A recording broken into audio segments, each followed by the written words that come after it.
Thank you, God bless you. கர்த்தர் நல்லவர். ஆமென். இன்றைக்கு கர்த்தருடைய வார்த்தையை நாம பார்க்கிறதுக்கு முதலாவது நம்ம எல்லாரும் எடுத்துக்கொள்ளுங்கள், எடுத்து வாசியுங்கள். 2 கொரிந்தியர் 4ஆம் அதிகாரம் 18வது வசனம். எல்லாரும் வேதாகமத்தை திருப்பிக் கொள்ளுங்கள். 2 கொரிந்தியர், 2 Corinthians chapter 4 verse 18. 2 Corinthians chapter 4 verse 18. 2 கொரிந்தியர் 4ஆம் அதிகாரம் 18வது வசனம். பைபிள் எடுத்துட்டீங்கன்னு சொன்னா அந்த வசனத்தை எடுத்து வச்சுட்டு வசனத்துல கைகளை வச்சுக்கோங்க. We are going to pray. 2 Corinthians chapter 4 verse 18. If you have turned your Bible, place your hands on it and we are going to pray together. கண்களை மூடி தலைகளை வணங்கி ஜெபிக்கலாம். பரிசுத்த பிதாவே, இந்த நல்ல மத்தியான வேளையிலும் உம்முடைய சமூகத்தில் as a church, Lord Father, ஒரு சபையாக நாங்கள் கூடி வர கர்த்தர் தந்த கிருபைக்காக ஸ்தோத்திரம். சத்தியத்தையும் அறிவீர்கள், சத்தியம் உங்களை விடுதலையாக்கும் என்று எழுதப்பட்ட உம்முடைய வார்த்தையின் படி கர்த்தர் தாமே இந்த வேளையிலும் எங்களோடு கூட பேசும், கற்றுத்தாரும். Please teach us, Father. In Jesus' name we pray. Amen. Hallelujah. எல்லா உற்சாகமாய் கரங்களை தட்டி கர்த்தரை மகிமைப்படுத்துங்க. கர்த்தருக்கு ஸ்தோத்திரம். ஓகே, 2 கொரிந்தியர் 4ஆம் அதிகாரம் 18ஆம் வசனம். ஒருத்தர் வாசிங்க, தமிழ்ல வாசிங்க. ஏனெனில் காணப்படுகிறவைகள் அநித்தியமானவைகள், காணப்படாதவைகளோ நித்தியமானவைகள். யாராவது ஒருத்தர் இங்கிலீஷ்ல வாசிங்க. 2 Corinthians chapter 4 verse 18. 2 Corinthians chapter 4 verse 18. யாராவது இங்கிலீஷ்ல வாசிக்கலாமா? So we fix our eyes not on what is seen, but on what is unseen. For what is seen is temporary, but what is unseen is eternal. கர்த்தருடைய நாமம் மகிமைப்படுவதாக. So இன்றைக்கு நம்ம பார்க்கிறது, இன்னைக்கு I'm going to talk about the secret of suffering. அதாவது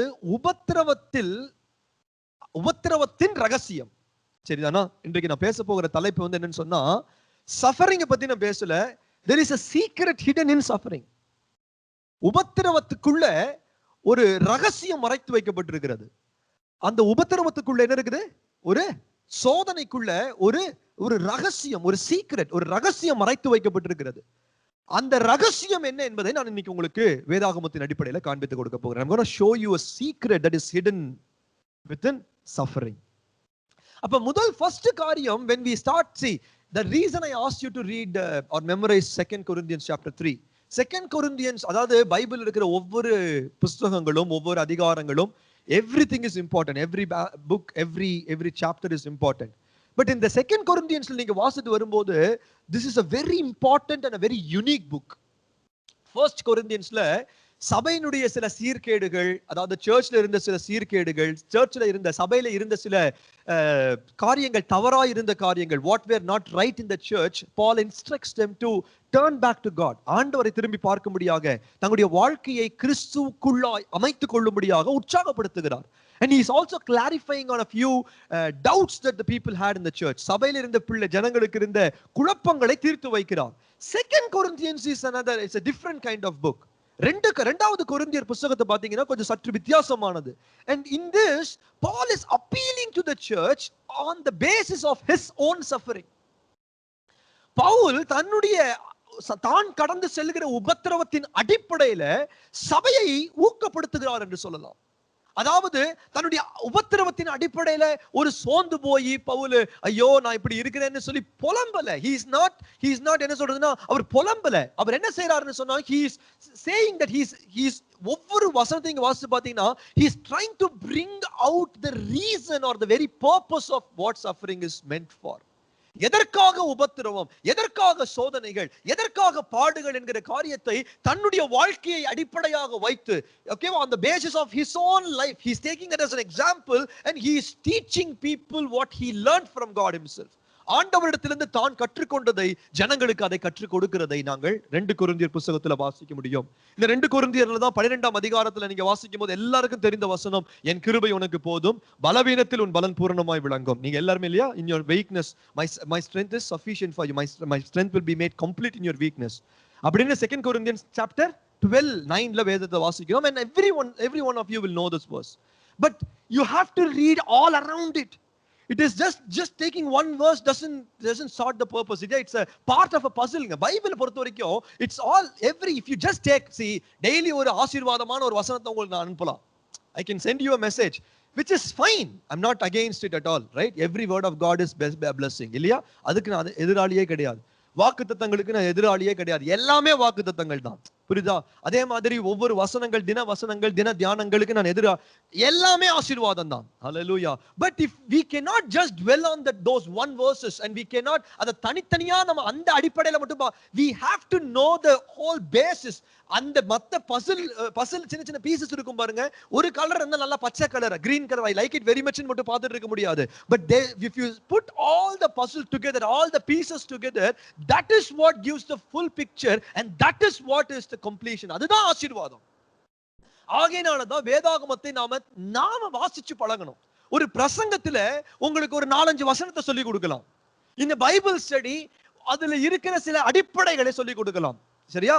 இவ்வளவுதான் சொல்லி தர முடியும். But only when we ourselves spend time to meditate on the word of God, கர்த்தருடைய வார்த்தையை கேட்பதற்கு நாங்கள் நேரத்தை செலவிட்டா தான் we can learn the fullness of it. Hallelujah. That is the soap, such a beautiful. யாருக்குமே ஒவ்வொரு வசனமாக சொல்லி தரவே முடியாதுங்க. We can go and know Bible study and we can go one by one. But முழு பைபிளை உட்கார்ந்து ஒவ்வொரு வசனமா சொல்லி தர முடியுமா?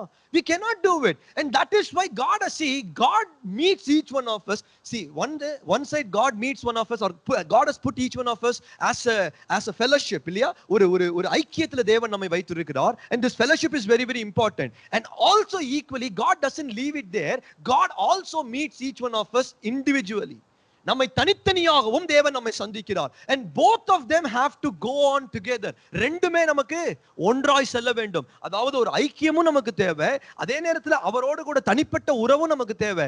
When this goes hand in hand, that's where we become the bride. Amen. அப்பொழுதுதான் நாங்கள் மணவாட்டியாய் மாற முடியும். இல்லைன்னா வேற ஏதாவது மாறிடுவோம். புரியுதா உங்களுக்கு? You will become something else. So you need to have both of them. ரெண்டுமே ரொம்ப ரொம்ப அவசியமான காரியம்.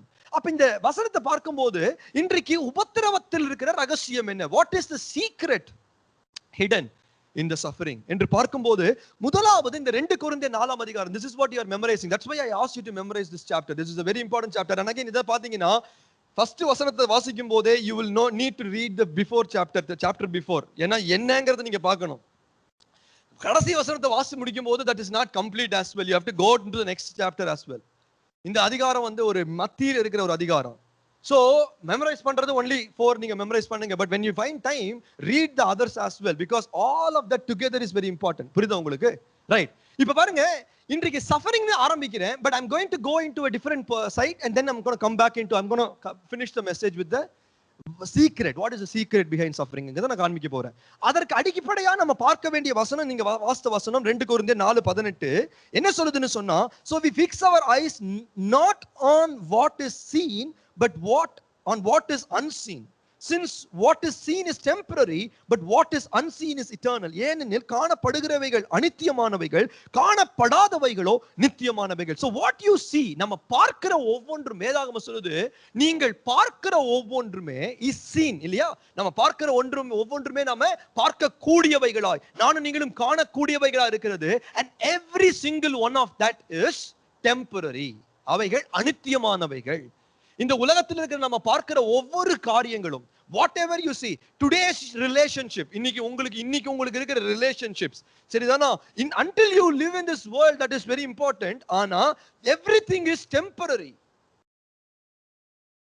So we shouldn't fix our eyes on what is temporary. Rather, we need to fix our eyes on what is eternal. அதாவது நித்தியம். காணப்படுகிறவைகளை அல்ல, காணப்படாதவைகளை நோக்கி வாழ வேண்டும் என்று தேவன் நமக்கு கற்றுக் கொடுக்கிறார். ஆமென். அப்ப 2 வார்த்தை. அப்ப என்னதுங்க? பார்க்கிறவைகள் சொல்லுங்க, அநித்தியமானவைகள் சொல்லுங்க. காண்கிறவைகள், சத்தமா பேசுங்க, என்னோட கூட சேர்ந்து பேசுங்க. காணப்படுகிறவைகள் அநித்தியமானவைகள், காணப்படாதவைகள் நித்தியமானவைகள். What is seen is temporary. இன்னொரு டிரான்ஸ்லேஷன் சொல்லுது, ESV டிரான்ஸ்லேஷன் சொல்லுது, காணப்படுகிறவைகள் is transitional. அதாவது அது கடந்து செல்லக்கூடியது. ஆமென். இன்னைக்கு காண்கிற காரியம். சோ ஃபார் எக்ஸாம்பிள், இன்றைக்கு காண்கிற உங்களுடைய உடலை பாத்தீங்கன்னா, உங்களை இப்ப பாருங்க, இப்ப ஃபார் எக்ஸாம்பிள், யார் இங்க இருக்கிறதுலயே சின்ன ஆள்னு சொன்னா எனக்கு தெரிஞ்சு ஷாரோனா தான் இருக்கணும். இல்லையா? ஷாரோன் நினைக்கிறேன். ஓகேவா? அதான் இருக்கிறதுலயே சின்ன ஆள். யார் இருக்கிறதுலயே பெரிய ஆள்? நான் உங்களோட சண்டைக்கு வரல, நான் வச்சுப்போம். சரியா? என்னத்துக்கு வயசுல நம்ம பிரச்சனை வந்துட்டு, இல்லையா? நான் தான் வயசானவன் வச்சுக்கோங்க. See, காணப்படுகிற இந்த குழந்தையினுடைய இந்த பருவம், அதனுடைய உருவம், அதனுடைய பேச்சு, அதனுடைய பழக்கம், அதனுடைய நடக்கை, அவைகள் அனித்தியமானவைகள், அவைகள் கடந்து செல்லும். It is not permanent, it is temporary. காணப்படாதவைகள் நித்தியமானவைகள்னு சொல்லும் போது, சோ இன்னைக்கு ஷாரனுக்கு 1+, சரியா? And the rest of it all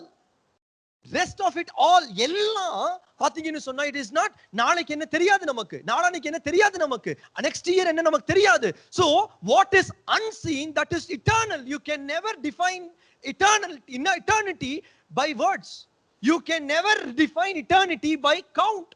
அதாவது நித்தியமானவைகளை நாங்கள் வார்த்தையால விவரிக்க முடியாது. ஏன்னா நித்தியமானதை குறித்து யாருக்குமே தெரியாது. நித்திய ஜீவன் என்று சொல்ல முடியும், நித்திய வாழ்க்கை என்று சொல்ல முடியும். But how can you define it? How can you make a specific, அதாவது ஒரு ஸ்பெசிபிக்கான ஒரு காரணத்தை சொல்ல முடியுமா? காணப்படுகிறவைகளை வச்சு நான் சொல்றேன், ஷாரன் சின்ன பிள்ளை, ஷாரன் இப்படியா இருக்கிறா, ஷாரனுக்கு இத்தனை பல்லு இருக்குது, ஷாரனுக்கு இப்படி சொல்லலாம், ஒவ்வொரு காரியத்தை சொல்லலாம். பட் காணப்படாதவைகள் பாத்தீங்கன்னு சொன்னா, it is open to your imagination. You can open to your interpretation. It's open to your, என்ன சொல்றதுன்னா, எந்த அளவுக்கு நீங்க யோசிச்சு பார்க்கலாம். நீங்க போய் ஒரு எக்ஸ்ப்ளோரர் இருக்காரு இல்லையா, எக்ஸ்ப்ளோரர்னா என்னதுன்னா, அவருக்கு என்னங்க தமிழ் நான் எழுதி வச்சிருந்தேன், ஏன்னா நமக்கு பாதி தமிழ் மறந்து போயிடுது இப்பெல்லாம். எக்ஸ்ப்ளோரர்னா யாருன்னா, ஆய்வு செய்கிறவர்கள் இல்லையா, ஆய்வாளர்கள் இல்லையா. அப்ப அதாவது எக்ஸ்ப்ளோரர்ஸ் பாத்தீங்கன்னு சொன்னா, they're never satisfied with what is seen. Explorers are never satisfied with what is seen. They want to go to places that are unseen. பார்க்காத, காணப்படாதவைகளை குறித்து தான் அவங்களுடைய எக்ஸ்ப்ளோரர், அதாவது ஆய்வுகள் செய்கிறவர்கள், அதாவது இந்த தொல்பொருள் ஆய்வுகளை செய்கிறவர்கள், நுண்ணறிவுகள். என்ன நான் அடிச்சு விடுறேன், நீங்களும் கேட்டுட்டே இருக்கிறீங்க. எனிவே, the point is அவைகளை குறித்த மைண்ட் அவங்களுக்கு இருக்கு. என்ன மைண்ட் இருக்குன்னு சொன்னா, எக்ஸ்ப்ளோரர்ஸுக்கு, I want to go and see places that no man has gone. பெரிய பெரிய காடுகளுக்கு போவாங்க, பெரிய பெரிய மலைகளுக்கு போவாங்க, மக்கள் போயிராத இடங்களுக்கு போவாங்க. because that is eternity. அதாவது that is eternal அப்படின்னா என்ன அர்த்தம்னா, there is no limit to it. உங்களுக்கு தெரிஞ்ச இடம்னு வச்சுக்கோங்களேன். so if you think about what you know, if it is always limited, what you don't know is unlimited. அதாவது we can never put a boundary that this is what I don't know. see, உங்ககிட்ட உங்களுக்கு என்ன தெரியும்னு கேட்டா உங்களால சொல்ல முடியும், உங்களுக்கு என்ன தெரியாதுன்னு கேட்டா உங்களால சொல்ல முடியுமா? ஒரு ஃபார் எக்ஸாம்பிள், எதெல்லாம் தெரியாது, தெரியும், இது தெரியும், இது தெரியாதுன்னு ஒரு சின்ன லிஸ்ட் போடலாமே தவிர, we can never complete the list of what we don't know. நான் இப்ப நினைச்சிட்டு இருப்பேன், எனக்கு இதெல்லாம் தெரியும், எனக்கு தெரியாதது ஒரு 10ன்னு நினைச்சிட்டு இருப்பேன். No, that is நம்முடைய இன்னைக்கு நம்ம நினைக்கிறோம், that is too open to our imagination. But it is, நீங்க யோசிச்சு பாத்தீங்கன்னு சொன்னா, that is eternal. Scientists எடுத்துக்கோங்க, if you look at scientists as well, what is seen is not what their eyes, they don't fix their eyes on what is seen. அவங்களுக்கு இப்ப இந்த Covid இருக்குன்னு வச்சுக்கோங்களேன், இந்த கொரோனா வைரஸ் இருக்கு, இப்ப இங்க வந்து வேக்சினேஷன் கண்டுபிடிச்சிருக்காங்க.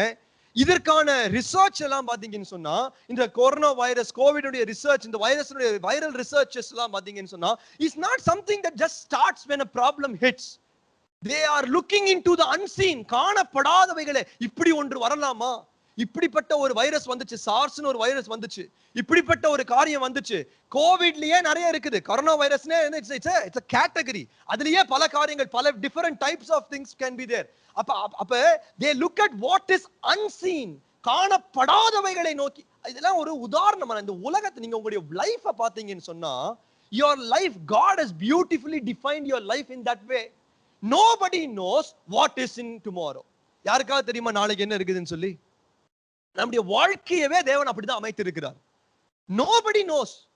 We can plan, we can think, we can it's again open to our interpretation. நாளைக்கு நான் இதெல்லாம் செய்யலாம்னு நினைக்கலாம், ஆனா we can never be sure that this is what will happen tomorrow unless God reveals certain things. ஆண்டவர் சில காரியங்களை நமக்கு வெளிப்படுத்தி காண்பிக்கிறார். அதை தான் நாங்க வேதத்துல வாசிக்கிறோம். வாசித்து பாருங்க, உபாகமம் 29:29. உங்களுக்கு தெரிந்த வசனம் தான், வாசித்து பாருங்க. உபாகமம் 29:29. சீக்கிரமா வாசிங்க. Deuteronomy chapter 29:29. மறைவானவைகள் நம்முடைய தேவனாகிய கர்த்தருக்கே உரியவைகள், வெளிப்படுத்தப்பட்டவைகளோ இந்த நியாயப்பிரமாணத்தின் வார்த்தைகளின்படி எல்லாம் செய்யும்படிக்கு நமக்கும் நம்முடைய பிள்ளைகளுக்கும் என்றென்றைக்கும் உள்ளவை. காணப்படுகிற, அதாவது இன்றைக்கு நீங்கள் பார்க்கிற ஒவ்வொன்றும் நீங்கள் பார்க்கும்படியாக தேவனால் வெளிப்படுத்தப்பட்டது. இன்றைக்கு நீங்கள் காணும்படியாக, இன்றைக்கு இந்த பைபிள்ல கூடங்க everyday we learn new things. புரியுதா? சரி, இந்த பைபிள் நீங்க பிரசங்கம் பண்றதெல்லாம் கேட்பீங்க இல்லையா, டிவில எல்லாம் பார்ப்பீங்க, பல இடங்கள்ல பார்ப்பீங்க, பல பிரசங்கங்களை கேட்போம். ஒரே வசனம் தான், ஆனா அந்த வசனங்கள்ல ஒருவருடைய பிரசங்கம் ஒரு காரியத்தை சொல்லி கொடுக்கும், இன்னொருவருடைய பிரசங்கம் இன்னொரு காரியத்தை சொல்லி கொடுக்கும். ஒரே ஆளுடைய பிரசங்கம் ஒரே ஆள் சொல்லி கொடுப்பாங்க, இன்னைக்கு ஒண்ணு சொல்லி கொடுப்பாங்க, அதே வசனத்தை வச்சு நாளைக்கு ஒண்ணு சொல்லி கொடுப்பாங்க, அதே வசனத்தை வச்சு நாளைக்கு இன்னொன்னு சொல்லி கொடுப்பாங்க. பாத்தீங்கன்னு சொன்னா ஒரே வசனம் தான், அதை வச்சு எத்தனை பிரசங்கங்களை கேட்கிறோம், எத்தனை பிரசங்கங்களை செய்யறோம். என்னன்னு சொன்னா we learn day after day. நம்ம ஒரு வசனத்தை ஒரு நாள் படிச்சுட்டு அவ்வளவுதான் இல்ல, that is what is seen, that is what is God has revealed to us. நமக்கு அவைகளை கற்றுக் கொடுத்திருக்கிறார், அதை தேவன் நமக்கு வெளிப்படுத்தி இருக்கிறார். but that doesn't mean that is all it is. அதனால தான் நமக்கு இன்றைக்கு we need to have a, என்ன சொல்றதுன்னா, we need to have open mind. இன்னைக்கு சில நேரத்துல we cannot close our mind. சில பேர் நினைப்பாங்க, நான் நினைச்சதுதான், நான் பிடிச்ச முயலுக்கு 3 கால் தான் அப்படிம்பா.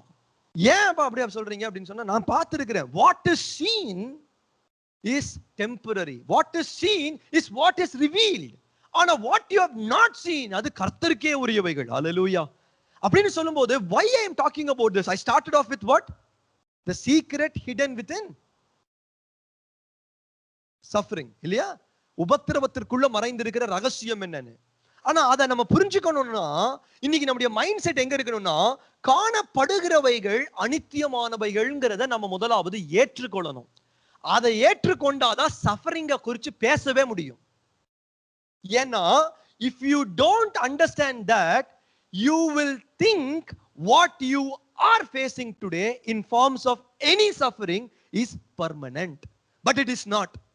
திருப்பியும் சொல்றேன், நீங்கள் இந்த சத்தியத்தை புரிஞ்சுக்கணும்னா, காணப்படுகிறவைகள் அனித்தியமானவைகள் என்பதை புரிந்து கொள்ளலன்னு சொன்னா, இன்றைக்கு நீங்கள் கடந்து செல்லுகிற உபத்திரவத்தின் பாதையே எனக்கு நிரந்தரமானது என்று நினைத்து விடுவீர்கள். அப்படி நினைத்ததுனால காணப்படாதவைகள் அனித்தியமானவைகள், அதாவது eternal things are in wait for you, அவைகள் எல்லாம் காத்து கொண்டிருக்கிறது. அதை நோக்கி ஓட முடியாமல் எலியாவை போல சூறை செடிக்கு கீழே நின்று என் ஜீவனை எடுத்துக்கொள்ளுங்கன்னு ஜெபம் பண்ண ஆரம்பிச்சிருவோம். எத்தனை பேர் நான் சொல்றது புரியுதுங்க? If you don't understand what you are seeing is temporary, you will the burden or the weight of the burden or the weight of the suffering, அந்த உபத்திரவத்தினுடைய அந்த வலிமை இருக்குது பாருங்க, அதனுடைய நெருக்கம் இருக்குது பாருங்க, உங்களை மேற்கொண்டு எலியாவை போல சூறை செடிக்கு கீழே உட்கார்ந்து என் ஜீவனை எடுத்துக்கொள்ளுங்க. because you think, நம்முடைய பெர்ஸ்பெக்டிவ் என்னவா போய்டும், this is permanent ன்னு நினைச்சிட்டோம்னு வெச்சுக்கோங்க. once you think what you see is permanent, that is it, that's where you stop, that's the end of it. அதனால தான் ஆண்டவர் காணப்படாதவைகள்னு சொல்லும்போது what is unseen சொல்றத, what is unseen is eternal. You can keep on guessing but you will never know. நாளைக்கு எப்படி இருக்குங்கிறத you can keep on guessing but you will never know, and that is the pattern of God. Hallelujah, hallelujah, hallelujah. Sometimes you may think that seems very very hard. நாளைக்கு என்ன நடக்கும்னு தெரிஞ்சிச்சுனா today becomes very easy அப்படின்னு நம்ம நினைப்போம். but no, that is what is the pattern of life. That is how God has fashioned it. ஒரு வசனத்தை வாசிச்சு பாருங்க, 2 கொரிந்தியர் 5ஆம் அதிகாரம் எடுத்து வாசிங்க. 2 கொரிந்தியர் 5ஆம் அதிகாரம், 2 Corinthians chapter 5 verse 5, 5வது வசனத்தை வாசிங்க. இதற்கு கவனமா பாருங்க, இதற்கு நம்மை ஆயத்தப்படுத்துகிறவர் தேவனே. போதுங்க, இதற்கு நம்மை ஆயத்தப்படுத்துகிறவர் தேவனே. இங்கிலீஷ்ல வாசிங்க யாராவது. Now the one who has fashioned us for this very purpose is God. போதுங்க, thank you. The one who has fashioned us, இதற்கு நம்மை ஆயத்தப்படுத்துகிறவர் தேவனே. God has fashioned us in this way. அப்படின்னா என்ன அர்த்தம்னா, God has designed the life in this way so that every day, see, if you know everything, life is not interesting at all, life is not exciting at all. அதனால தான் இன்னைக்கு எக்ஸ்ப்ளோரர்ஸ்லாம் பாத்தீங்கன்னு சொன்னா, they don't get settled, their excitement is finding new places. That is the pattern of life. லைஃபே அப்படிதாங்க. புதிய புதிய காரியங்களை பாருங்க, லைஃபே அப்படிதாங்க. இன்னைக்கு புதிய புதிய சவால்களை சந்தித்து அவைகளை மேற்கொண்டு அடுத்த சவாலை சந்தித்து, otherwise life becomes monotonous. You may think that is good, you may think that is nice, but your life will lose its purpose. சொல்றது புரியுதா உங்களுக்கு? உங்களுடைய வாழ்க்கையினுடைய நோக்கம் இழந்து போய்விடும். நமக்கு இன்னைக்கு நினைத்து பார்க்கும்போது, நம்ம உட்கார்ந்து பார்க்கும்போது we may feel, ஐயோ இப்படியே இருந்தா நல்லா இருக்குமே. I am telling you, see, இன்னைக்கு so many marriages break because there is nothing interesting in it anymore.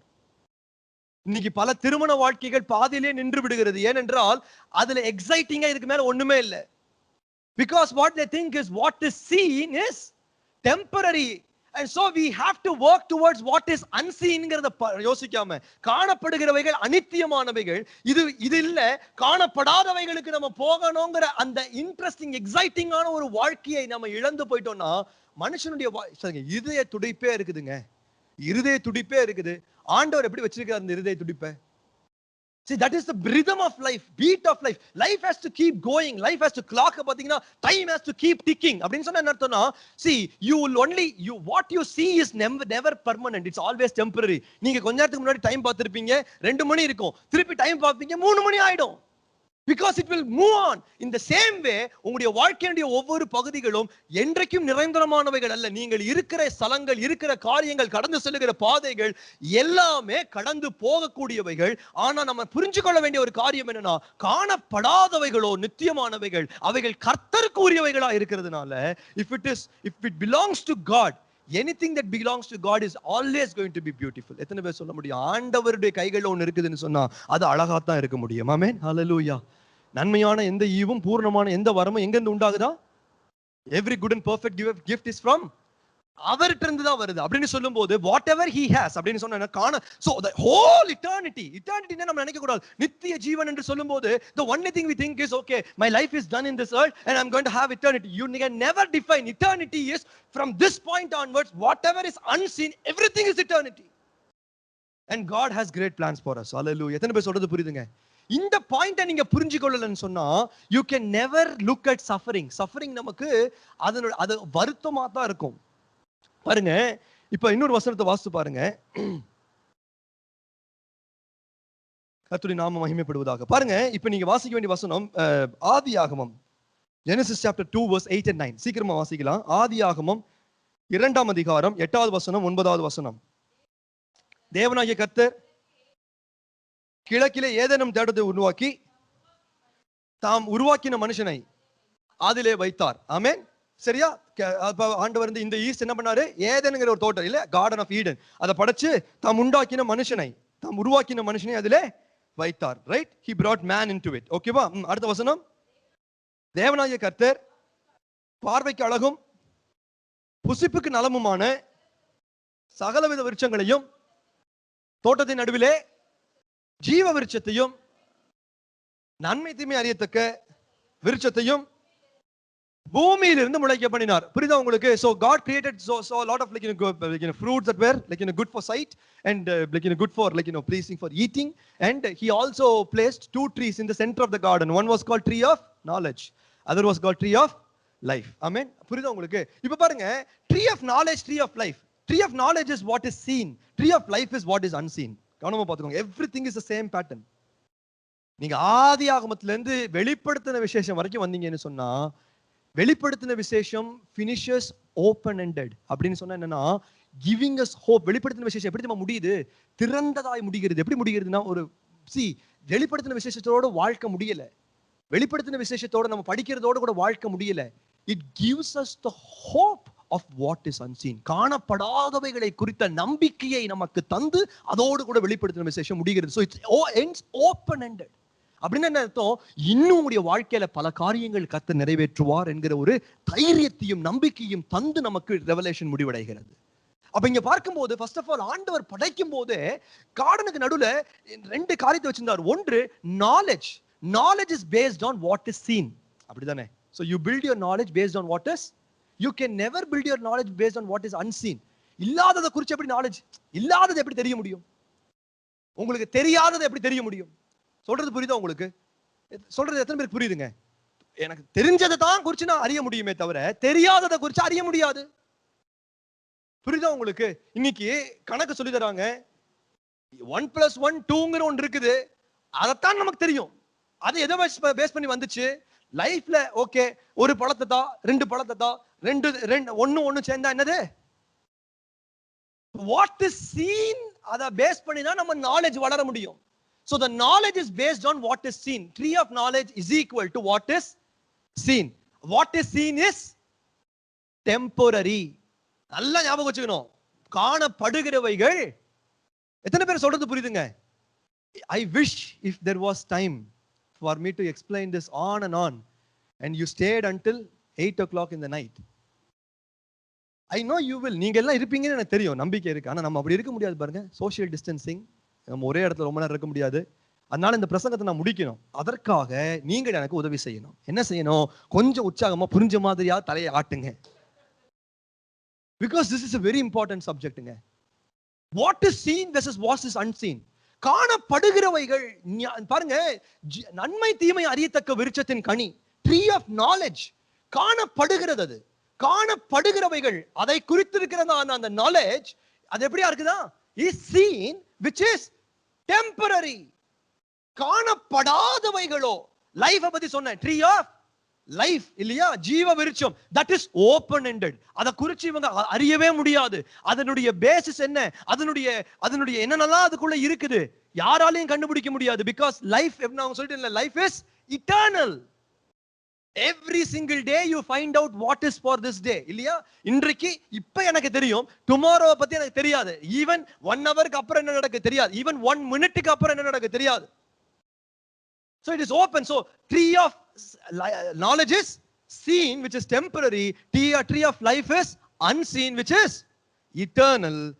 ஆண்டவர் என்ன சொல்லியிருக்காரு? நம்ம வாசிச்சோம் இப்ப 2 Corinthians 4ல வாசிங்க. என்ன வாசிங்க? Do not fix your eyes on what things, do not fix your eyes on what is seen. காணப்படுகிறவைகளை அல்ல, காணப்படாதவைகளை நோக்கி பாருங்கன்னு சொன்னாங்க. ஆனா என்ன நடந்தது?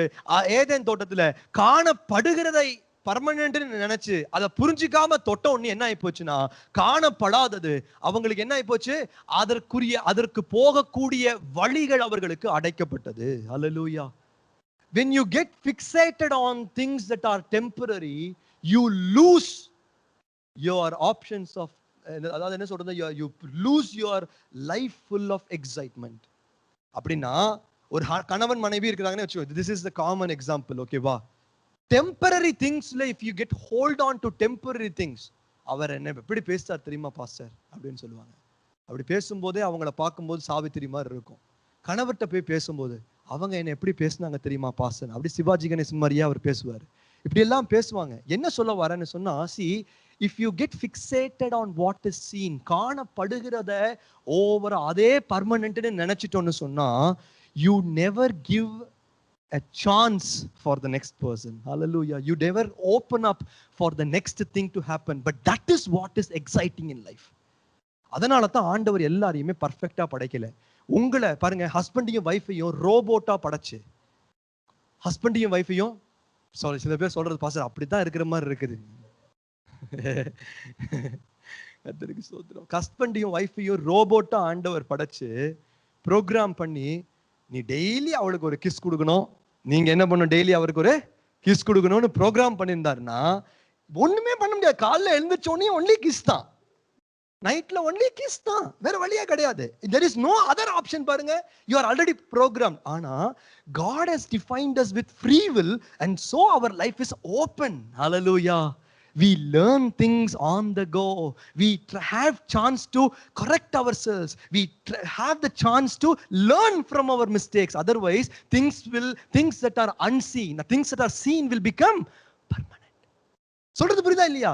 இன்னைக்கு உங்களுக்கு செகண்ட் சான்ஸ். நம்ம தப்பு பண்ணிட்டோங்க. ஆண்டவர் இப்படி லைஃபை வைக்காம அதுதான் பர்மனன்ட்னு வச்சாருன்னு வச்சுக்கோங்க, தப்பு பண்ண உடனே நம்ம சவுதி அரேபியால காலை வெட்டுவாங்களாம், கையை வெட்டுவாங்களாம், அந்த மாதிரி ஒரு வெட்டிட்டாருன்னு வைங்க. சொல்றது புரியுதா உங்களுக்கு? if that becomes permanent, temporary things permanent ஆயிடுச்சுன்னு சொன்னா என்ன ஆகும்? you never have a chance to learn from your mistake. அதனால தான் சொல்லுவாங்க, every failure is a stepping stone to success. இன்னைக்கு நானும் நீங்களும் லைஃப் ஆண்டவர், அதனால தான் பின்னானவைகளை மறந்து, பக்கத்துல பார்த்து சொல்லுங்க, பின்னானவைகளை மறந்து முன்னானவைகளை நாடி. அல்லேலூயா. பின்னானவைகளை மறக்கிறதுக்கு உங்களுக்கு ஏன் தெரியுமா சான்ஸ்? பிகாஸ் அது நித்தியமானது அல்ல, முன்னானது எதுனே தெரியாது, அவ்வளோ இருக்குது. அதை நாடி நானும் நீங்களும் செல்ல முடியும். அல்லேலூயா. See, இன்னைக்கு உங்க மனசுல பதிய வேண்டிய 2 வார்த்தை என்னதுங்க? சொல்லுங்க. Unseen, unseen. Seen, unseen. What is seen, what is unseen? எது காணப்படுகிறவைகள், காணப்படாதவைகள். காணப்படுகிறவைகள் அநித்தியமானவைகளா? இல்ல. நித்தியமானவைகளா? இல்ல. அநித்தியமானவைகள். கரெக்டா? காணப்படுக what is seen is temporary. What is unseen is permanent, is eternal. அவைகளை ஒவ்வொரு நாளும், life is not a life. Life ஆண்டவர் அப்படிதான் டிஃபைன் பண்ணி இருக்கிறாரு. இப்ப ஆதாம் ஏவாளுக்கு நடந்த காரியத்தை நம்ம பார்த்தோம். நான் உங்களுக்கு சொன்னேன் இல்லையா, என்ன நடந்தது? காணப்படுகிறதுல அவங்க பிக்ஸேட் ஆனதுனால காணப்படாததை எக்ஸ்ப்ளோர் பண்ண முடியல. And today even now we are figuring out what is marriage. நிறைய பேர் வந்து கேக்குறாங்க, pastor is it good to marry? Because why? What is the problem? Because I see that your life is ஒரு மாதிரியா இருக்கிற மாதிரி இருக்குதே பாஸ்டர், உங்க வைஃப் ஒரு மாதிரியா இருக்கிற மாதிரி இருக்குதே, இல்ல நீங்க ஒரு மாதிரியா உங்க வைஃப்ட்ட பேசுறீங்களே அப்படின்னு பாஸ்டர்டே வந்து பேசுறாங்க. ஏன்? பாஸ்டர் எதுல ஃபிக்ஸ் ஆயிட்டாரு? டெம்பரரி. காணப்படுகிறதுல ஃபிக்ஸ் ஆயிட்டாரு பாஸ்டர். அப்புறம் என்னத்த பிரசங்கம் பண்ண முடியும்? காணப்படுகிறத தான் பத்தி பிரசங்கம் பண்ண முடியும். காணப்படாதவைகள், that is where you have a chance to learn from your mistakes. See, you can never be a human if you were defined and programmed in a way and where things became temporary things became permanent. Hallelujah. நம்ம வாழ்க்கை robot மாதிரி இருந்தா, நம்ம நினைக்கிறது அப்படிதான் நினைப்போம். என் life robot மாதிரி இருந்தா காலையில ஒரு கிஸ், நைட் ஒரு கிஸ் நடந்தே ஆகணும் இல்லையா? ஒரு அன்பின் மாதிரி சொல்றேங்க. நீங்க என்ன எப்படி பாக்குறீங்க? பிரசங்க சர்ச்சில் ஹஸ்பண்ட் அண்ட் வைஃப்னா கிஸ் பண்ணணுங்க இல்லையா? பண்ணுவீங்கல்ல? எல்லாம் இப்படி பாக்குறீங்க. ஆண்டவரே, உங்களுக்கு நான் மேரேஜ் ஸ்டடி ஒரு நாள் எடுக்கிறேன், சரியா? அப்படிலாம் எடுத்தா தான் உங்களுக்கு எல்லாம் நீங்க எல்லாம் உருப்பிடுவீங்க. இல்லைன்னா லைஃப் பிகம்ஸ், பிள்ளைகளுக்கு கஷ்டம் ஆயிடுதுங்க. Because husband and wife don't kiss, பிள்ளைகள் ஸ்ட்ரகிள் பண்றாங்க. Very important. இன்னைக்கு பிரசங்கத்தை கேட்கிற, லைவ்ல கேட்கிற நீங்கள் பக்கத்துல இருந்தாங்கன்னா, இங்க சர்ச்சில் நீங்க வந்து பண்ணிடாதீங்க. நீங்க யூ ஹாவ் அ சான்ஸ். கர்த்தருக்கு ஸ்தோத்திரம். ஆமென். என்ன சொல்ல வரேன்னா, சத்தியத்தை நல்லா புரிஞ்சுக்கணுங்க. சத்தியத்தை நல்லா புரிஞ்சுக்கணும். பாருங்க என்ன நடந்துச்சுன்னு சொன்னா, இப்ப பாருங்க என்ன நடக்குது. இப்படி ஆன உடனே ஆண்டவருடைய, அதாவது அநித்தியமானதை அவர்கள் மறந்து போய் நித்தியமானதுல பிக்ஸ் ஆயிட்டதுனால, because that became they lost or லாஸ்ட்னு சொல்ல மாட்டேன் நானு, because God has defined life in a very beautiful way. அதுவே முடிவா இருந்ததுன்னு சொன்னா என்ன நடந்திருக்கும்? ஆதாம் ஏவாளோடு கூட உலகம் முடிஞ்சிருக்கும் இல்லையா? If God was to hold on to the temporary problem or what is seen, தேவனும் காணப்படுகிறத கையில பிடிச்சுக்கிட்டு நம்மளை குறை சொல்றதே இல்லை. அதனால தான் உங்கள் பாவங்களை கிழக்குக்கும் மேற்குக்கும் எவ்வளவு தூரமா இருக்குதோ. So God has thrown our sins and the distance from between us and the sins எப்படி தெரியுமா? கிழக்குக்கும் மேற்குக்கும் எவ்வளவு டிஸ்டன்ஸ்? how much உங்களுக்கு தெரியுமா? You can never measure because that is eternity to eternity. புரியுதா உங்களுக்கு? அதுக்கும் எண்ட் இல்ல, அதுக்கு ஜீரோன்னு வைக்க முடியுமா? நம்ம நினைச்சு ஏதாவது ஒரு இடத்துல ஜீரோன்னு வச்சுக்கிட்டா உண்டு. இந்த இடத்த நம்ம நினைச்சு ஏதாவது ஒரு டெஃபினேஷன் வச்சுக்கிட்டா உண்டு. But you can never have it. அதனால நம்முடைய பாவங்களை நம்ம விட்டு எவ்வளவு தூரமா தள்ளிட்டார் ஆண்டவர்? இப்ப கிழக்குக்கும் மேற்குக்கும். அப்ப ஆண்டவர் he is also not holding on to things that are temporary. what is seenங்கிற பேசிஸ் படி இல்லாம உங்களை குறித்து அவர் என்ன தீர்மானங்களை வைத்திருக்கிறார், what is unseenங்கிற பேஸ் பண்ணி உங்களை தேவன் அழைத்திருக்கிறார். Hallelujah. God has not called you based on what is seen, rather God has called you based on what is unseen for us, but what he has already predefined or pre-purposed for each one of us. Hallelujah. அவருக்கு எல்லாம் தெரியும். Hallelujah. எத்தனை பேர் நான் சொல்றது புரியுதுங்க? So இப்ப நம்ம பாருங்க, இப்ப சஃபரிங்க்கு நான் சொல்லும்போது now what we need to understand, நான் இப்ப ஆதாம் ஏவாளுக்கு என்ன நடந்ததுன்னு பாருங்க. வாசிங்க ஆதியாகமம் 3:16. Genesis 3:16 வாசிங்க. Genesis 3:16. அவர் ஸ்திரியை நோக்கி, நீ கர்ப்பவதியா இருக்கும்போது உன் வேதனையை மிகவும் பெருக பண்ணுவேன். தெரியும் உங்களுக்கு எல்லாருக்கும் இந்த வசனம் இல்லையா? unto the woman, okay, அந்த இங்கிலீஷ் காட்டுங்க. unto the woman he said I will greatly multiply thy sorrow and thy conception. In sorrow thou shalt bring forth children and the desire shall be, okay, in sorrow கொடுத்துட்டார் ஆண்டவர். எதை கொடுத்துட்டாரு? God gave a punishment. தப்பு பண்ணதுக்கு என்ன நடந்துச்சுங்க? ஒரு punishment. What was the punishment? வேதனை. சொல்றது புரியுதா உங்களுக்கு? பனிஷ்மெண்ட் என்னதுங்க? வேதனை, சஃபரிங். இங்கதான் நமக்கு யாரை இன்ட்ரோடியூஸ் ஆகுறாருங்க? சஃபரிங். ஓகேவா? 16 17 வாசிங்க. இப்ப 17 இருந்து 17 இருந்து வாசிங்க. ம் ம் ம் ம் ம் இங்க என்னத்தை கொடுத்துட்டாருங்க ஆண்டவரு? வருத்தத்தை. என்னத்தை கொடுத்துட்டாரு ஆண்டவரு? சஃபரிங். அல்லேலூயா. the punishment என்ன ஆயிடுச்சு? இவங்களுக்கு இவங்க பண்ண தப்புனுடைய பனிஷ்மெண்ட் என்ன? இப்ப நம்ம எல்லாரும் பாவம் பண்ணதுனால அந்த பாவத்தை ஆண்டவர் எப்படி கையாளுறாருன்னு பாத்தீங்கன்னு சொன்னா, how does God deal with the sin நீங்க பாக்குறீங்க. அதை பார்க்கும்போது God did not put an end. ஆண்டவர் அதற்கு ஒரு முடிவை கொண்டு வரவில்லை. ஆண்டவர் என்ன பண்ணாருன்னா, God used a method. Suffering, இங்கதான் நம்ம டச் பண்றோம் topic. Suffering is a method. சத்தமா சொல்லுங்க. Suffering அதாவது உபத்திரவம் ஒரு ஆண்டவர் கையாள தெரிந்து கொண்ட, அதாவது பாவத்தை கையாள அல்லது பாவத்திலிருந்து நமக்கு ஒரு விடுதலையை கொண்டு வருவதற்கு கையாள தெரிந்து கொண்ட ஒரு வழி என்பதை நானும் நீங்களும் புரிந்து கொள்ள வேண்டும். The suffering is a method God uses in order to continue us on the journey eternal, or continue us on the eternal journey. எத்தனை பேர் சொல்றது புரியுதுங்க? Are you following me? நீங்க எல்லாம் இந்த டாபிக் வந்து ரொம்ப ஒரு மாதிரியா இருக்கா உங்களுக்கு? இல்ல, நீங்க எல்லாரும் கிளவர் பீப்புள், அப்படிதானே? அப்படி இருக்க வேண்டாம். ஏன்னா அப்ப நம்ம ஐடியாலஜி சில நேரத்தில் பிரசங்கம் பண்ணும்போது, பிரசங்கம் கேட்கும்போது we will be fixated with certain things, certain ideologies. சில காரியங்கள் நம்ம ஃபிக்ஸ் ஆயிடுவோம். நம்ம கற்றுக்கொள்ள முடியாதபடிக்கு அது நமக்கு தடையா இருக்கும். அப்படி இருக்கக்கூடாது. யாரு சொல்லி கொடுத்தாலும், ஆனா எதை கையில வச்சுக்கணும்? பைபிளை கையில வச்சுக்கணும். இதை விட்டுட்டு எங்கேயோ போய் கத்துக்க கூடாது. இது இல்லாதது ஒண்ணுமே கிடையாது. அதனால பைபிளின் அடிப்படையில் ஆண்டவர் நம்மோடு ஒவ்வொரு நாளும் பேசுவதற்கு இடம் கொடுக்கணும். இப்ப நம்ம ஆண்டவர் நமக்கு என்ன சொல்றாரு பாருங்க. ஆண்டவர் ஒரு வழி. ஆதாமுக்கு என்னத்தை கொடுத்தாரு ஆண்டவர்? சஃபரிங். என்னது? அவரு பாருங்க, அந்த ஏவாளுக்கு ஆண்டவர் என்ன கொடுத்தாரு? சஃபரிங். யோசிச்சு பாருங்க. he was to produce life, but she will see death in the process of it. எத்தனை பேர் சொல்றது புரியுதுங்க? ஏவாள் ஒரு உயிரை பிறப்பிக்க வேண்டும், ஆனா மரணத்தின் விளிம்பை தொட்டு வர வேண்டும். through suffering she was going to produce என்னது? life. உயிரை பிறப்பிக்க வேண்டும். ஏவாள் என்ன பிறப்பிக்கணும்? ஒரு உயிரை பிறப்பிக்கணும், ஒரு லிவிங் பீயிங்கை பிறப்பிக்கணும். ஆனா அதை பிறப்பிப்பதற்கு ஏவாள் மரணத்தின் விளிம்பை தொட்டு வர வேண்டும். அதான் சொல்லுவாங்க ஒவ்வொரு பிரசவமும், இல்லையா? எவ்ரி சைல்டு பர்த் இஸ் மறுபிறவின்னு சொல்லுவாங்க. அது உங்களுக்கு தான் தெரியும், இல்லையா? பெண்களுக்கு தான் தெரியும். ஆண்கள் தெரிஞ்ச மாதிரி எவ்வளவுதான் ஆக்ஷன் போட்டாலும் தெரியவே தெரியாது, இல்லையா? தெரியவே தெரியாது. சோ என்ன சொல்ல வரேன்னு சொன்னா, அந்த கர்ப்ப வேதனையை சொல்லும் போது அந்த ஒரு உயிரை பிறப்பதற்கு மரணத்தின் விளிம்புக்குள்ள there is a process God uses. சொல்றது புரியுதுங்களா? எதற்காகங்கிறது தான் சொல்றது. That is the secret. Why does God do that? அதைத்தான் நான் சொல்லிட்டு இருக்கேன். அடுத்தது ஆதாம் பாருங்க, ஒரு அவன் சாப்பிடுவதற்கு, in order to sustain life, உயிர் தொடர்ந்து வாழ்வதற்கு பிறக்கிற ஒரு உயிரை ஏவாள் பிறப்பிப்பாங்க. பிறப்பித்த பின்பாக அந்த உயிர் தொடர்ந்து வாழ்வதற்கு அந்த உயிருக்கு என்ன தேவை? உணவு தேவை. எத்தனை பேர் சொல்றது? that he needs something to eat, the child needs something to eat. அதை கொண்டு வருது யாரு? ஆதாம். அப்படி உயிர் கொடுக்கிறதை கொண்டு வருகிறவர் உயிரை கொடுத்து அதை கொண்டு வர வேண்டும். உயிரை கொடுத்து வேலை செய்யணும். ஆனா அது அவருக்கு அந்த பயங்கர கஷ்டப்பட்டு வேலை செஞ்சா சம்திங் கிடைக்கும் அவருக்கு. ஆனா there is a process. இந்த சஃபரிங் பாத்தீங்கன்னா ரெண்டு பேருக்கு ஆண்டவர் கொடுத்தது என்னதுங்க? சஃபரிங். அந்த சஃபரிங்கினுடைய நோக்கம் என்னது? அததான் பேசிட்டு இருக்கிறேன். அந்த சஃபரிங் எப்படிப்பட்ட சஃபரிங்?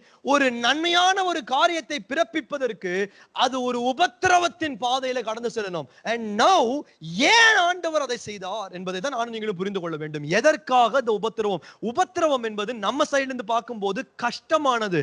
ஆனா உபத்திரவம் என்பது is for us, for God. actually உபத்திரவம் நம்முடைய பார்ட்ல இருந்து பார்க்கும்போது கஷ்டமானது இல்ல, நமக்கு வேதனையானது இல்ல, கடினமானது.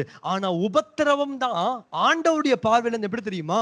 in order for us God to take us from temporary and set us in the path of eternity. உபத்திரவம் தான் தேவன் நம்மை அனித்தியத்திலிருந்து எடுத்து நம்மை நித்தியத்துக்கு நேராய், அதாவது அனித்தியமாய் இருந்திருந்தால், அதாவது அது நமக்கு காணப்படுகிறவைகளின் பேஸ்ல ஃபெயிலியரே ஸ்டாப் ஆகி இருந்திருக்கணும். ஆனா அப்படி ஆகாதபடிக்கு தேவன் என்னத்தை செய்திருந்தார்னு சொன்னா, ஒரு ப்ராசஸ் தேவன் நடுவுல போட்டார். அந்த ப்ராசஸ் என்னன்னு சொன்னா உபத்திரவம், struggle. You go through different kind of things. ஒவ்வொருத்தருடைய வாழ்க்கையில கேட்கும் போது சில பேருக்கு சூழ்நிலை, இப்ப பொருளாதார சூழ்நிலை, சில பேருக்கு படிப்பை குறித்த சூழ்நிலை, சில பேருக்கு கணவன் மனைவி குறித்த சூழ்நிலை, சில பேருக்கு பொருளாதாரத்தை குறித்த சூழ்நிலை, சில பேருக்கு சரீரத்துல பலவீனங்கள் பாடுகளை குறித்த, எல்லாருக்கும் ஒவ்வொருத்தரையும் எடுத்து பாருங்க. சில பேருக்கு விசா காரியங்களை குறித்து, சில பேருக்கு இப்படிலாம் எடுத்து பார்த்து இதெல்லாம் நம்ம ஒரு லிஸ்ட் போடுவோம். ஆனா இந்த லிஸ்ட் இஸ் இட்டர்னல். பெரிய லிஸ்ட் இது. இந்த லிஸ்ட் யாராலையும் டிஃபைன் பண்ணவே முடியாது. இதுதான் உபத்திரவம்னு சொல்லவே முடியாது. சொல்றது முடியுதா உங்களுக்கு? இதுதான் பிரச்சனைன்னு சொல்லவே முடியாது. ஏன்னா அந்த லிஸ்ட் கோஸ் ஆன். ஆண்டவர் என்ன பண்ணிட்டாருன்னு சொன்னா, அத ஒரு பேசிஸா வைத்து, அதை ஒரு மெத்தடா வைத்து, அதை ஒரு காரியமாய் வைத்து, கர்த்தர் அதை வச்சு என்ன தெரியுமா பண்ணிட்டாரு? அதை வைத்து நம்முடைய வாழ்க்கையில ஒரு புதிய வாசலை திறந்தார். யாருன்னா இயேசு. இயேசுவை பார்க்கும்போது ஒரே ஒரு வசனத்தை வாசிங்க, நம்ம முடிக்கலாம். வாசிங்க ஏசாயா தீர்க்கதரிசியின் புத்தகம் 54வது அதிகாரம், ஏசாயா 53ஆம் அதிகாரம், ஏசாயா 53ஆம் அதிகாரம்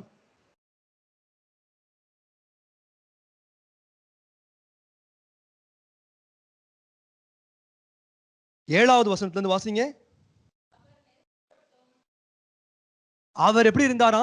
நெருக்கப்பட்டும் ஒடுக்கப்பட்டும் இருந்தார், ஆனாலும் நம்முடைய வாயை திறக்கவில்லை. 8வது வசனம்.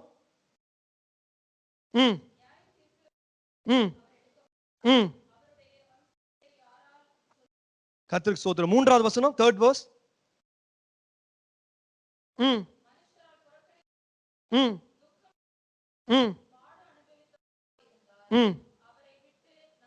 போதுங்க. இயேசுவை பத்தி பைபிள்ல சொல்ற இடத்துல நீங்க பாத்தீங்கன்னா, when Bible talks about Jesus, it doesn't show Jesus இந்த உலகத்துல வந்து இயேசு மனுஷகுமாரனாய் பிறந்தார் பாருங்க. When it talks about Jesus, Isaiah is talking about hope to the children of Israel. ஆனா அந்த ஹோப்பை பத்தி பேசும்போது he is not actually telling them about ஒருத்தர் வந்து இதை பண்ண போறார் அதை பண்ண போறார். He is showing them suffering. When Isaiah is talking about hope, நம்பிக்கையை குறித்து ஏசாயா பேசும்போது உபத்திரவத்தில் இருக்கிற பாடுபடுகிற ஒருத்தரை குறித்து காண்பித்து கொடுக்கிறார். ஏன்னா அந்த பாடுதான் இன்னொரு பேர் இருக்கு. அந்த பாடுக்கு நம்ம ஒரு பக்கம் அந்த பேர் என்னது? பாடுகள், suffering. The suffering has another name, but it is exactly the same. என்ன தெரியுமா? What is suffering? இன்னொரு பேர் இருக்கு. என்ன தெரியுமா? Faith, விசுவாசம். ஏன்னா சஃபரிங்னா என்ன தெரியுமா? எனக்கு குழந்தை பிறக்குங்கிற ஒரு நம்பிக்கையில மரணத்தின் விளிம்பை தொட்டுட்டு வராங்க ஏவாள். நல்லா கவனமா பாருங்க. குழந்தை பிறக்கும் என்கிற நம்பிக்கையில மரணத்தின் விளிம்பை தொட்டுட்டு வராங்க. அந்த மெத்தட் பாத்தீங்கன்னா, ஒரு பக்கத்துல இருந்து வேதனையானது, இன்னொரு பக்கத்துல தேவனை சார்ந்து கொள்ளக்கூடியது. அதுதான் faith. Faith is not anything. Faith is our dependence on God. When they took the temporary thing, அவர்கள் they wanted to become independent from God. தேவனோடு இருந்த தொடர்புல இருந்து அவர்கள் தன்னிச்சையாய் செயல்பட நினைத்தார்கள். ஆனால் எப்பொழுது அவர்களுக்கு உபத்திரவம் வந்ததோ, they did not have a choice rather to have hope, or rather to believe, or rather to depend on God. ஆதாம் விதையெல்லாம் விதைப்பாரு, ஆனா விளைய பண்ணுகிறவர் பவுல் வரைக்கும் சொல்றாங்க. யாருங்க? நாங்க பண்ண முடியாதுங்க. முன்னாடி ஆதாமுக்கு விதைச்சா வரும்னு தெரியும், ஆனா கடைசியில பவுல் வரைக்கும் சொல்றாங்க, நாங்க விதைக்கலாங்க, நாங்க நீர் பாய்ச்சலாங்க, we can sow, we can water, but it is only God who can provide the result இல்லையா? அப்படின்னு சொன்ன என்ன அர்த்தம்னா டிபெண்டன்ஸ் ஆன் காட். நான் நல்லா சொல்றேன் பாருங்க, உபத்திரவத்தினுடைய இன்னொரு பேர் என்னது? ஃபெய்த். ரெண்டும் ஒண்ணுதான். அதனால தான் பவுல் நீங்க வாசிங்கன்னு சொன்னா, நாங்க விசுவாசித்தேன் ஆதலால் பேசுகிறேன் என்று சொல்லி பாடுகளை குறித்து பேசுகிறார். நீங்க 2 கொரிந்தியர் 4ஆம் அதிகாரத்துல வாசித்து பாருங்க. 5ஆம் அதிகாரத்துல வாசிக்கும் போது, நாங்கள் தரிசித்து நடக்கிறவர்கள் அல்ல. we don't walk by sight, அதாவது not by what we see or what is seen, rather we walk by faith what is unseen, which is eternity. அதுதான் உபத்திரவம். That is a method for God to set us in motion towards what is eternal and not be held back by what is temporary. எத்தனை பேர் நான் சொல்றது புரியுதுங்க? இந்த சப்ஜெக்ட்டை நான் இன்னும் எவ்வளவு தூரம் விளக்க முடியும்னு எனக்கு தெரியல. And I have so much more I could cover. But ஆனா ஒன்று சொல்றேன், உங்களுடைய வாழ்க்கையில whatever you are going through, you never stop believing because you always have hope. ஏன்னா that is the pattern of God. When God pronounced hope to the world, he showed a man who was here to suffer, and that is why Jesus Christ suffered for you and me on the cross. And that is God's way to open the doors of eternity. நித்திய வாசல்களை நமக்காய் கர்த்தர் திறப்பதற்கு, அதாவது நித்திய வாசலை கர்த்தர் நமக்காய் திறப்பதற்கு கர்த்தர் தெரிந்து கொண்ட ஒரு பாத்திரம் உபத்திரவத்தின் பாத்திரம். இன்னைக்கு உங்களுடைய வாழ்க்கையிலும் உபத்திரவம் இல்லாவிட்டால் நமக்கு விசுவாசம் இல்லை. விசுவாசம் இல்லாவிட்டால் தேவனை சார்ந்து கொள்ளுதல் இல்லை. தேவனை சார்ந்து கொள்ளுதல் இல்லாவிட்டால் நானும் நீங்களும் we will stop in temporary. We will never have a door or a way to go and explore what is eternal for us. Hallelujah, hallelujah. And that is what is communion. நாங்க எதுக்கு தெரியுமா திருப்பந்தி எடுக்கிறோம்? நாங்க எதுக்கு ஞானஸ்நானம் எடுக்கிறோம் தெரியுமா? So that we show our dependence. என்னுடைய நீதி நிமித்தம் நான் நீதிமான் ஆக முடியாது. என்னுடைய worksஆல நான் நீதிமான் ஆக முடியாது. Only by your precious blood that was shed for me on the cross ன்னு சொல்லி அதை அறிக்கை செய்து நான் தேவனை அறிக்கை செய்கிறேன்னு சொல்லி ஞானஸ்நானம் எடுக்கிறோம். We get baptized in the name of our Father, the Son and the Holy Spirit, where we show our dependence through suffering. Hallelujah. எத்தனை பேர் நான் சொல்றது புரியுதுங்க? எத்தனை பேர் நான் சொல்றது புரியுது? Did you understand what I mean? அந்த உபத்திரவத்தின் வாயிலாய் நானும் நீங்களும் ஜீவ மார்க்கத்தை அடைகிறோம். And you know what is communion? Week after week, day after day, அன்றாட அவர்கள் அப்பங்களை பிட்டார்கள். நமக்கு மாசத்துல ஒரு முறை we come back and say, Lord, I still depend on you. Hallelujah. அவருடைய இந்த 1 கொரிந்தியர் 11ஆம் அதிகாரத்தை வாசிங்கன்னா, எதற்காகப்பா கம்யூனியன் எடுக்கிற? ஆண்டவர் சொன்னார், அவருடைய பாடுகளையும் மரணத்தையும் நினைவு கூற முடியும். Not about his resurrection and his kingship. அதை நினைக்க, not to remember his resurrection and his kingship, rather to remember his suffering. பக்கத்துல பார்த்து சொல்லுங்க, suffering. Remember his suffering, and remember your suffering is the only way God can turn temporary, or God can turn things unseen and take us in a journey towards things unseen. Hallelujah. கண்களை மூடி அப்படியே எழும்பி நிற்போம்.